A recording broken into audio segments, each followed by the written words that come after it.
Hey there. Welcome to the Pine Island Experience podcast. I'm Joanna Anderson with my husband, Trygve. Each of our episodes will be conversations with fellow Pine Islanders. The goal of our podcast is to share with you our experiences, what we have found to be fun, and what makes the Pine Island experience so unique.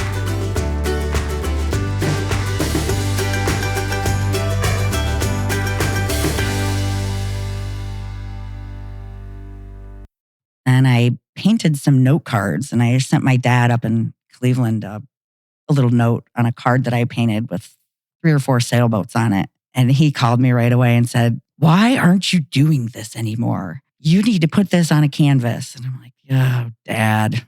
One of my most popular ones that I'm numbering them now, and I think I'm on number 8 or 9. Juli Gilson was sharing how a life-changing accident and the challenges that followed led her back to her first love, art. With resilience and heart, she transformed adversity into inspiration, building a life filled with creativity, teaching, and community. Juli often says good things can come out of a tragedy. And now, here's Juli. Juli Gilson is with us, famous artist on Pine Island, Matlacha, down in the island Flair, and other places. We welcome you to the podcast. Thank you for coming. Thank you for having me. We always start in the beginning, and it's about you. Where are you from? Where you grew up? Where you been? How did you get here to Pine Island? Could you fill us in? I would love to. I am from Northeast Ohio. I am a transplant, like most are, up on Lake Erie. So I have a love of water and of coastlines. Obviously, a love of art. I started drawing when I was, I think, about 7 years old, 6.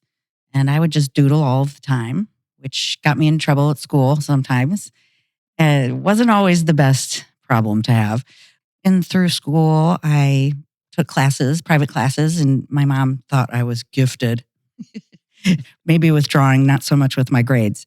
But so I ended up taking some private classes from a local artist in Northeast Ohio, out of Cleveland.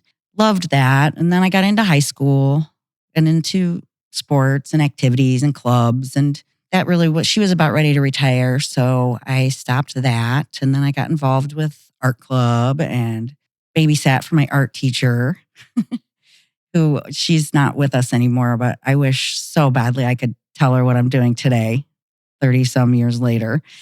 So became president of art club. And I really just painted all the backdrops for proms and homecomings and parades and sporting events and different signs for different people, for the homecoming court girls, for their cars. And then I decided I wanted to maybe be an art teacher. I loved my art teacher in high school, and she was thrilled with the fact and helped me put together a portfolio and helped me apply to Columbus College of Art and Design in Columbus. So I got a scholarship.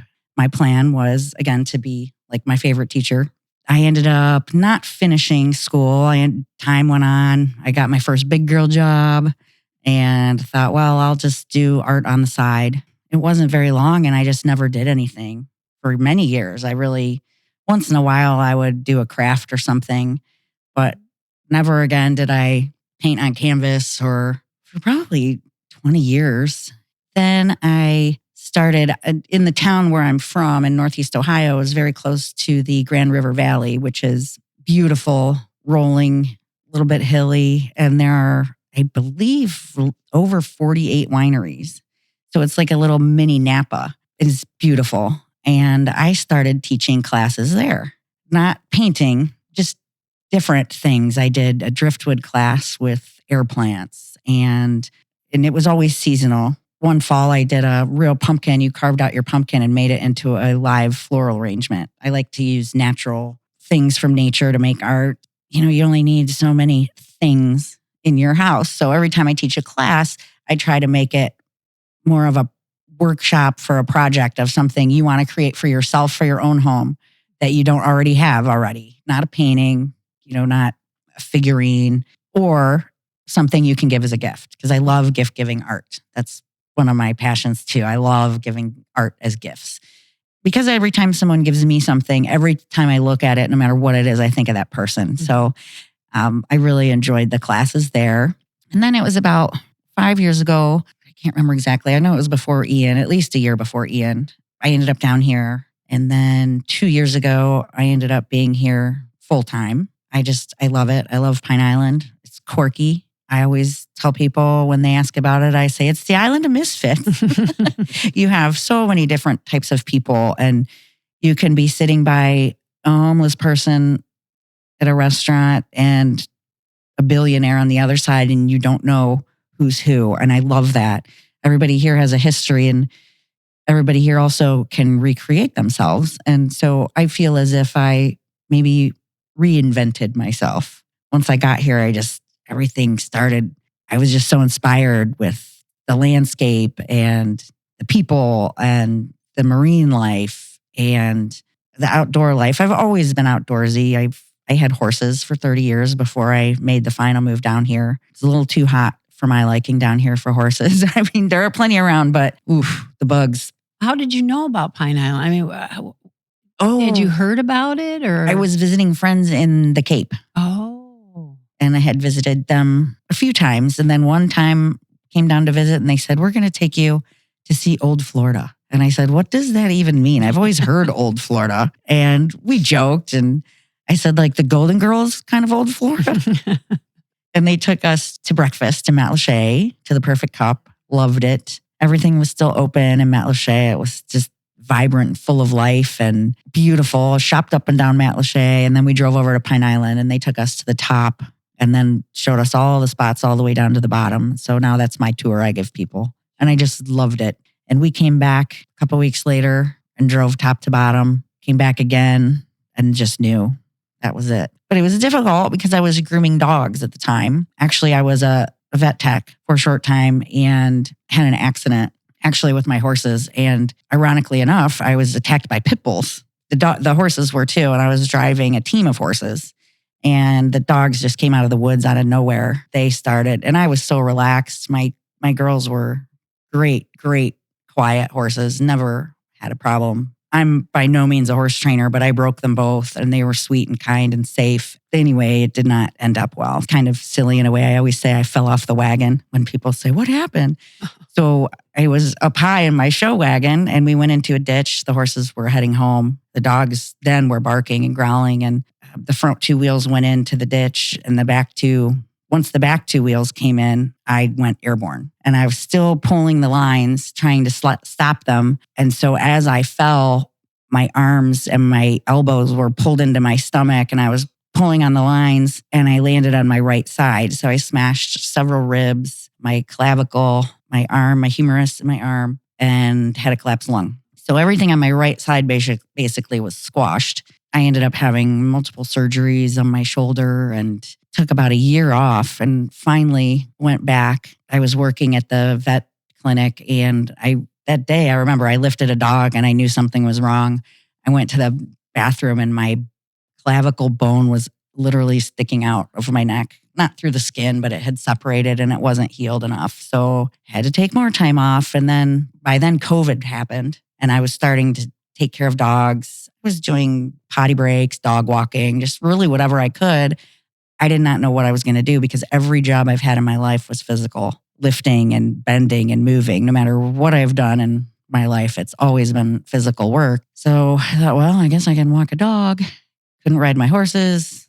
They were recovering, which they were fine, thank goodness, at the end. So I started grooming dogs and that went great because I'm the only one I know that really COVID worked out great for. Because I was really just walking dogs, hadn't planned on being a groomer. Told all my clients, if you're going to the Westminster Dog Show, I'm not your girl. But they were begging me to give their dogs haircuts because every place had closed. And I was mobile. I was coming to them. So I didn't have a brick and mortar where anybody would be waiting around. Did take about a week or two off when COVID first came out. And then I thought, the weather's nice. I can groom their dogs outside. And so it just took off. It was insane. It just grew. And I made sure to tell all my clients, I'm not here to steal you from your dog groomer. As soon as they open, go back. It worked out great. I became friends with another local groomer, Pup Cuts. And we would share people. If there was a dog that I didn't feel I could do a good enough job on and they wanted a fancy cut, I'd refer them to her. And when she would have clients that were getting older or their dogs were and they didn't want to leave to come see her. She would send them to me and then I would go to their home. So it worked out great with local groomers. But then I fell in love with Florida and I thought, how am I going to do this? My classes, I was still teaching my classes up there at the wineries. And I thought, how can I do my dogs and my art in Florida? And I just kind of flew back and forth for 2 years. When I was in Ohio, I would come down here to do my dogs, my clients here, so I wouldn't lose them because I knew I was trying to work on a full-time basis for down here. And then when I was down here, I would fly up to Ohio every 6 weeks I would cram all my dogs into a week and it was terrible. So I ended up in Ohio, I averaged about 90 to 100 dogs a month. And then down here, it never was that busy down here. There's not as many people here. And I really try not to leave the island. I have a few favorites in the Cape that I'll go to, but I don't advertise. I usually say no thank you if I get a call from too far away. And did the transition from Ohio to Florida. Then about a year and a half ago, I started having new pain in my back. I was exhausted after doing just 2 dogs in a day. And some days I would do 6 and I would come home almost in tears with pain, thinking, what am I going to do now? Because again, that's physical, lifting and moving dogs and carrying all of my equipment. I started doing more of the island festivals here. I would set up booths and try to phase down a lot of the larger dogs, unfortunately, which are my favorite because I do have a Great Dane. So I was really sad to have to turn away some of my larger dogs, just kind of sticking with the smaller ones now and thinking in my head, I can't retire yet. I've got a while. And I painted some note cards and I sent my dad up in Cleveland a little note on a card that I painted with 3 or 4 sailboats on it. And he called me right away and said, why aren't you doing this anymore? You need to put this on a canvas. And I'm like, oh, Dad. One of my most popular ones that I'm numbering them now. And I think I'm on number 8 or 9. I know which one you're talking about. It's the primary colored boats. Yes. It's bright and it's stunning. Thank you very much. It really is. So I've always liked to use painting. Actually was never really my favorite thing, but it's kind of coming back. But I love painting. My style's different. It's not, I don't want to say animated, but it's not naturalistic either. It's just different. Mm-hmm. And I love doing all the different birds that are here. And I'm getting into some fish and it's fun. Ended up getting some classes here going. So I do classes at Kickstands. I love Sheila at Kickstands. Yep. She's great. And she welcomed me and was all excited about hosting classes there.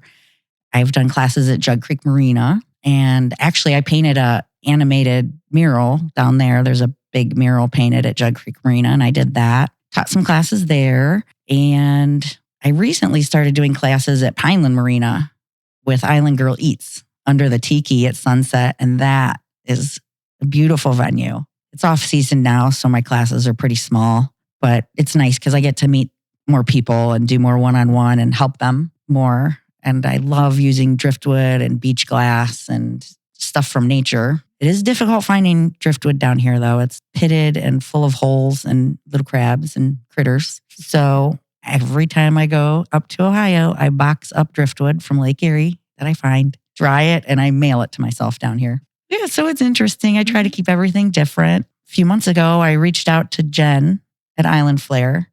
I saw she was looking for artists. And actually, a friend of mine, it was her idea. And she said, hey, let's go check this out. And Kelly Simpson, she's another great local artist. And so she and I ended up deciding we would rent a spot there. So that's how that got started. And it's been amazing. I love it. So when did you form then Juli's Coastal Creations? So you had this love in high school, but you've had other jobs and maybe kind of in a weird way, maybe the silver lining of the accident, it's led you back to the art. Exactly. And then, so Juli Coastal Creation now is kind of like your job or your main focus with the artwork and Correct. Stuff.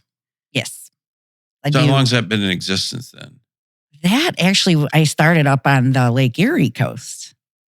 I started with, I was throwing around names and I came up with Unique Creations, but that wasn't very fun. And I thought, well, I'm on the coast up there and I'm on the coast down here. So I'm just going to go with Coastal Creations. And that's how that happened. It's fun. And, and I've always thought this, and in my whole life, every job I've had, I've I've truly loved it. I was a school bus driver for 10 years and I loved that. I loved the kids. And I feel like, life is too short not to love what you're doing. And when you love what you're doing, you're not really working, in my opinion. It sounds like you've always wanted to be an artist from when you were young. And you've stayed true, really. You've come back to it. You came back to it after you took off. You didn't do it for a while, but it's always been calling you. It has been calling me. My dad's an artist. Okay. And he always drew and still does. And it's fun. It's interesting. Life circle. It's just a big circle where you end up and how you end up. I never thought people would buy my artwork, many, many moons ago. I did sell one picture in high school to a PTA mom. And I was floored. That's huge. But since then, I hadn't sold art. I really enjoyed teaching. That's fun.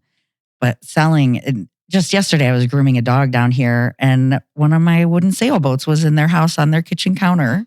They make sailboats out of driftwood. So the base of the boat is driftwood, and then the mast is another piece of driftwood and then material. It's really interesting. It's neat. It's nice when you see your artwork in other people's homes, isn't it? It is. So we've all gone to the beach or the coastline, and we walk around, and I would say most people say, "Oh, this is really beautiful." But what's your process then for taking something that I think most of us, see visually and like, or we take a photo, and then we probably leave, right?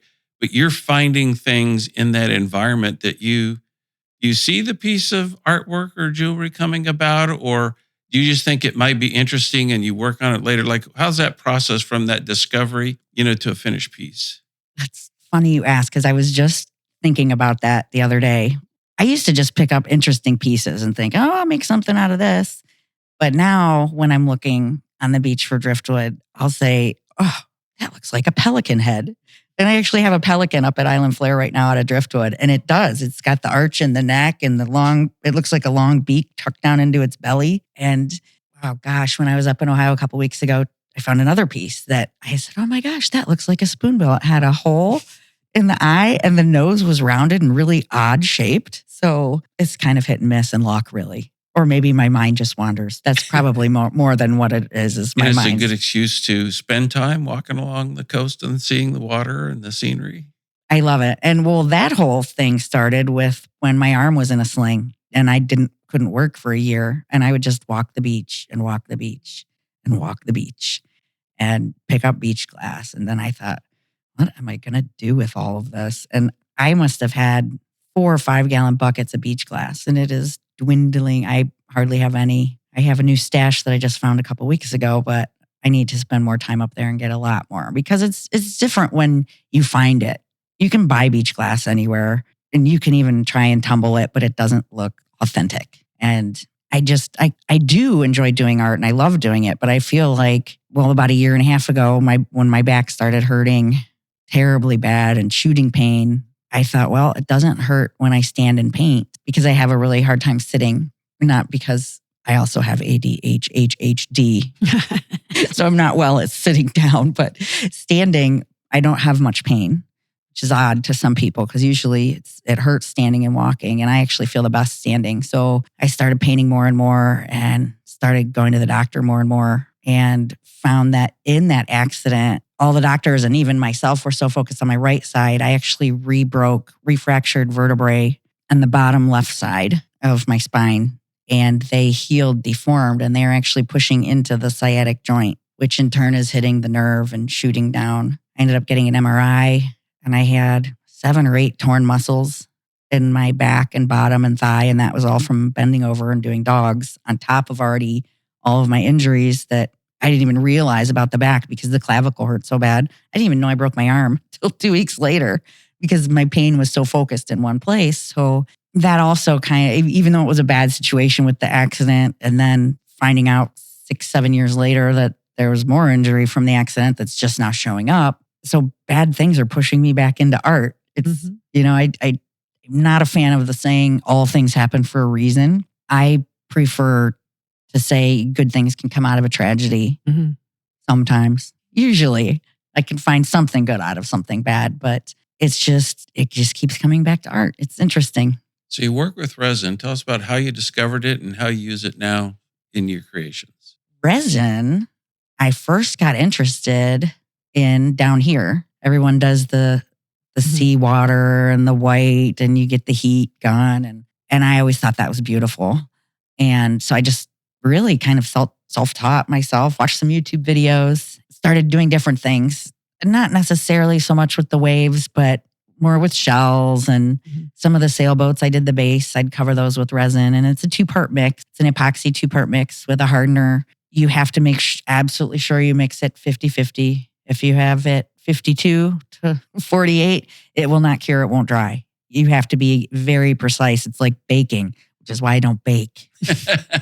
So I just dabble with resin because it is very, very, very precise and it's hard to get it right. I've taught a few classes on it, and I don't know that I will do it again because it's messy and it's difficult and it's time consuming. It takes, at least 24 hours to cure. I like my most favorite project, I think, of all time being down here are my windows that I got from a house that was lifted. It was one of the first homes built in Pineland in 1912. And the house just got raised. It's on the curve on Waterfront and Pineland Road. I acquired all of the windows that survived since 1912. And those windows have seen 17 hurricanes since 1912, 5 of them being major hurricanes. It's a miracle that the pane is still in it, and that is my favorite resin project because I fill those with beach glass and then pour the resin, and it is on there for good. It preserves everything. It preserves the shells, the glass. It's hard to explain. You kind of have to see it in person, but that's my most favorite resin project. That's a very strong material, right? So you can do almost, if you can get it into or attached to something, it's going to structurally hold it. Correct. I did my entire countertop down here in resin. It was in the downstairs. I live in a stilt home, and there was an apartment down there. Was before Hurricane Milton. But what bumped me out the worst about losing the whole apartment was my countertop that I had spent months because it was layer after layer after layer and several $100s in resin. It's also very, very expensive. The countertops were already painted when we bought the house, and they were painted turquoise, which is my favorite color, but not on a countertop really. So I repainted it. I just did a pour of different shades of white that I had left over and beiges. And then I just sloppily dumped the paint on, and it looked sort of beachy. And then I sprinkled down sand, and then I started hand picking shells and pieces of glass and set them the way I wanted them. OCD, ADHD. It took hours getting it all ready. And then I did the pour, and then another, and then another. And so it would have lasted a very long time had the hurricane not So demolished everything was it. fine. I mean, the rest was destroyed, but the countertop was still good. The countertop was good. Oh, it was. good. I thought you were going to tell us you lost it. It No. all chipped when we had to pry it away from the wall. Yeah, So, it's a little bit brittle then maybe. yes.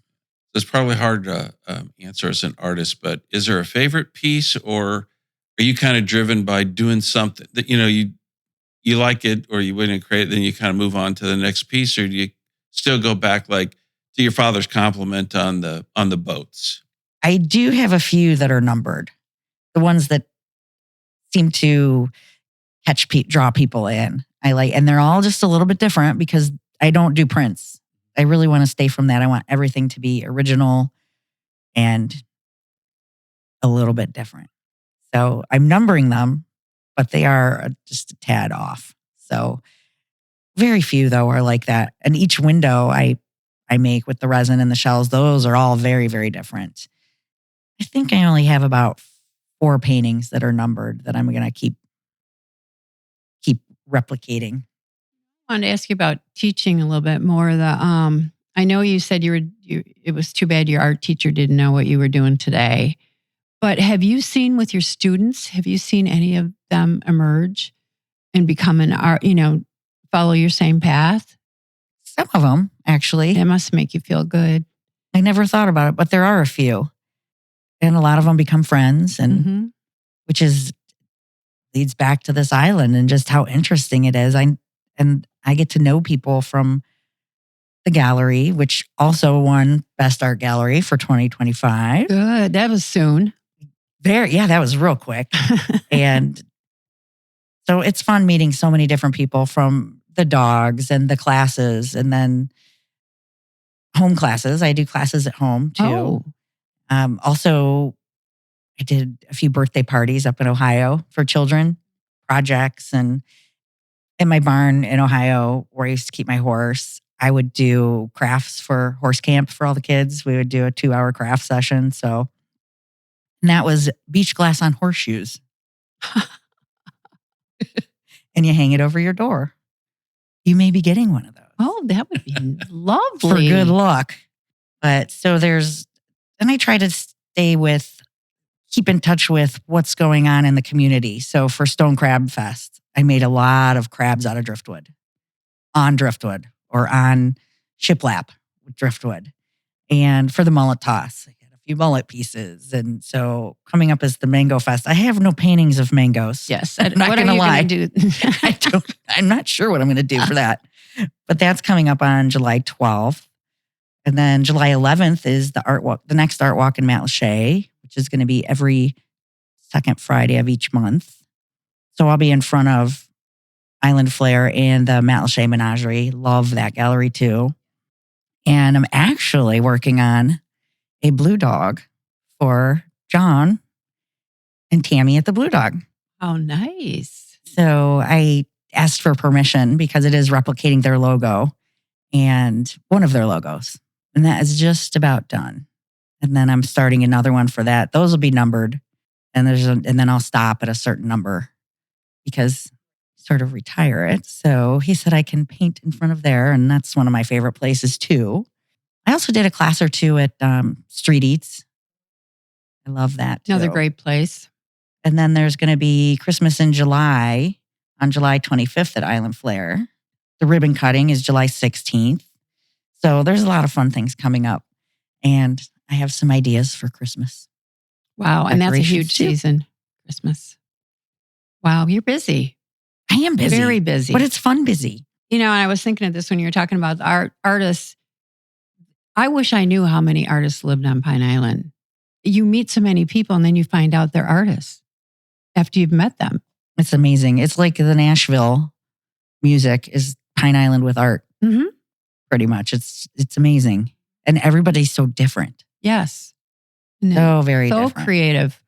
So you're already working with a bunch of different stuff. You got the paintings and the canvas and the driftwood, the resin and the driftwood. Are you looking to other things? Or are you just kind of happy with those? And like you say, like you're thinking about Christmas, or you're thinking about what you might do for the mango thing. So is it kind of, you think about expanding into stuff, or are you just thinking about more themed stuff with what's like going on with the community in the island? I guess we'll have to see. I'm not sure, because the window thing, that was just literally a window of opportunity. And I like history too, especially history of a place where I love. I love it, my hometown history, and I love Pine Island history. And so we'll see. But I do have some beach glass Christmas ornaments that I made years ago that I will be bringing back to life. So if people are interested in your creations, how best do they get a hold of you? Whether it's, for something commercially or you mentioned some custom work earlier. Yes, I did some custom paintings for people last month and the month before. My favorite custom job, though, was just a few weeks ago, and it was a huge 58-inch by 48-inch mirror for a double vanity in a bathroom, and it's gorgeous, and it is framed with driftwood. And she's got a beach-themed bathroom, and it was very difficult to not tell her, hey, sorry it didn't work out. Keep it for myself. I loved that. But so they got a hold of me through Facebook. Mm-hmm. I'm on Juli Gilson, Juli, on Facebook, and Coastal Creations also has a Facebook page. And then I still have my old page with his unique creations. But my best pieces I try to all put at the gallery at Island Flair. Yeah, you have a special spot there. I love my spot there. My little turquoise corner. Lovely. Thank you. Well, this has been very enjoyable. Thank you for coming. I know it's not easy. So thank you. You didn't know us. You didn't know what you were getting into and did a wonderful job. Thank you. Thank you so much. We hope you enjoyed our Pine Island Experience podcast. If you have any ideas for us, people to interview, or any comments, please feel free to email them to us at pineislandexperience@gmail.com. That's pineislandexperience, all one word, @gmail.com. Don't forget to like us, and you may subscribe to this podcast using all the major catchers like Apple iTunes, Google Podcasts, and Spotify. Thanks again for listening, and remember, island life is a constant vacation. We'll see you on the next podcast.